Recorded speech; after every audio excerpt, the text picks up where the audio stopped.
அன்பார்ந்த மாணவ செல்வங்களுக்கு வணக்கம். இன்றைய நீதிக்கதை அன்பு எதையும் சுமக்கும்.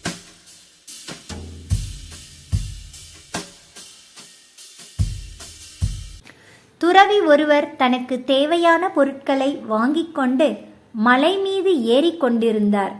அது செங்குத்தான மலை. மலையின் மேலே ஏற ஏற சுமை சற்று அதிகமானதாக தோன்றியதுடன் அவருக்கு மூச்சு வாங்கியது.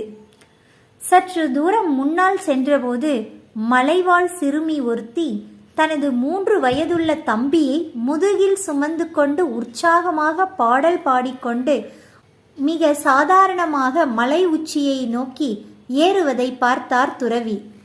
துறவிக்கோ மிகவும் ஆச்சரியம். அவர் சிறுமியை பார்த்து, "என்னம்மா, இவ்வளவு சிறிய பையை தூக்கிக் கொண்டு மலையை ஏற என்னால் முடியவில்லை. உன்னால் எப்படி இவ்வளவு பெரிய பையனை தூக்கிக் கொண்டு ஏற முடிகிறது?" என்றார். அதற்கு அந்த சிறுமி பதில் சொன்னாள், "ஐயா, நீங்கள் தூக்கிக் கொண்டிருப்பது ஒரு சுமையைதான். நான் தூக்கிக் கொண்டிருப்பது எனது தம்பியை" என்றாள்.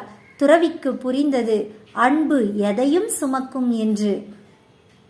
இந்த கதையின் நீதி, அன்பு எதையும் சுமக்கும். அன்புடைமை திருக்குறள். அன்பிற்கும் உண்டோ அடைக்கும் தாழ், ஆர்வலர் புன்கணீர் பூசல் தரும். அன்பிலார் எல்லாம் தமக்குரியர், அன்புடையார் என்பும் உரியர் பிறர்க்கு. அன்போடு இயைந்த வழக்கென்ப, ஆருயிர்க்கு என்போடு இயைந்த தொடர்பு. அன்பு ஈனும் ஆர்வம் உடைமை, அது ஈனும் நண்பென்னும் நாடாச் சிறப்பு. அன்புற்று அமர்ந்த வழக்கென்ப, வையகத்து இன்புற்றார் எய்தும் சிறப்பு. அறத்திற்கும் அன்புசார் என்ப, அறியார் மரத்திற்கும் அஃதே துணை. என்பிலதனை வெயில் போல காயுமே, அன்பிலதனை அறம்.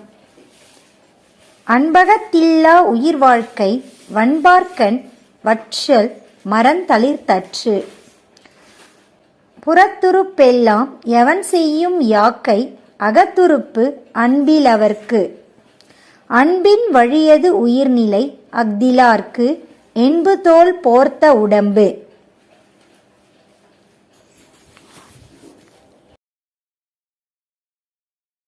நன்றி மாணவர்களே.